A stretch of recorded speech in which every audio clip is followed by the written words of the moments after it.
Taasisi ya kuzuia na kupambana na rushwa TAKUKURU mkoa wa Temeke imefanikisha kumfikisha mahakamani Askofu Renatus Joseph Nyalali, askofu kutoka kanisa la Uzama Assembly of God Tanzania HAOGT kwa tuhuma za kugushi nyaraka na kutoa nyaraka za uongo zinazohusiana na umiliki wa ardhi ili aweze kujipatia kiwanja chenye thamani ya shilingi milioni 60.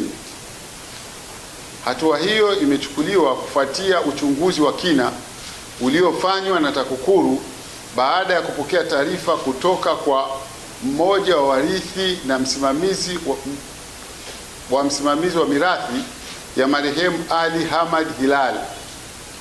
Kutokana na ushahidi uliokusanywa na kufanyiwa uchambuzi wa kitaalamu, TAKUKURU imefungua kesi ya jinai namba CC-26097/2025 dhidi ya Askofu Renatus Joseph Nyalali katika mahakama ya wilaya ya Kigamboni. Kwa mujibu wa hati ya mashtaka, imedaiwa kuwa katika kipindi cha mwaka 2021 hadi 2022 mshtakiwa aligushi nyaraka na sahihi za wanafamilia wa marehemu kwa lengo la kujipatia umiliki wa eneo la ardhi lililopo mtaa wa Kizani Gezaulole, wilaya ya Kigamboni. Eneo hilo lilinunuliwa mwaka 2008 kwa kiasi cha shilingi milioni 60 na kuachwa kama urithi kwa watoto wa marehemu. Uchunguzi huo ulifanywa kwa kushirikiana na mamlaka za usimamizi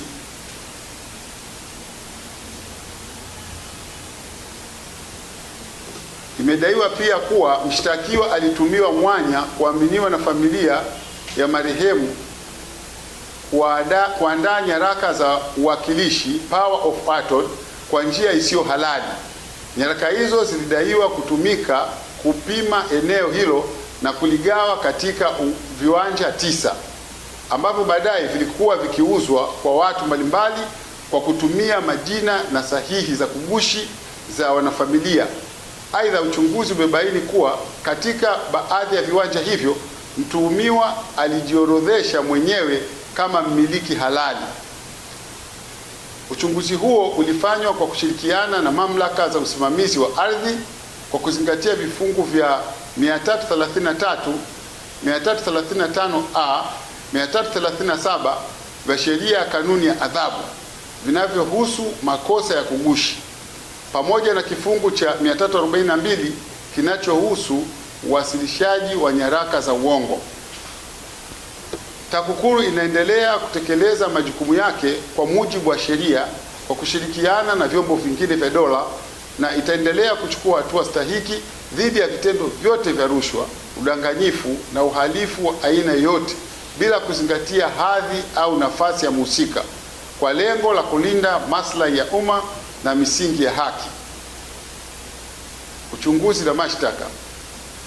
Kwa kipindi tajwa, TAKUKURU mkoa wa Temeke imefanikiwa kuokoa jumla ya shilingi bilioni 2,690,927,611 zilizokusanywa kutoka kwa waajiri mbalimbali wa sekta binafsi waliokuwa wakidaiwa na mfuko wa hifadhi ya jamii NSSF Temeke.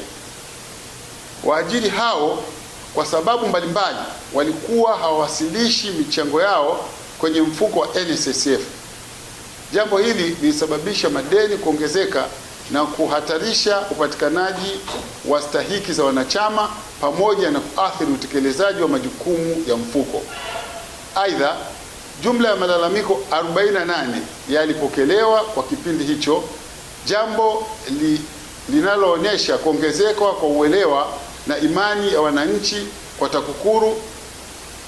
Kati ya malalamiko hayo, malalamiko 22 yalihusu tuhuma za rushwa yalifanyiwa kazi na yapo katika hatua za awali za uchunguzi.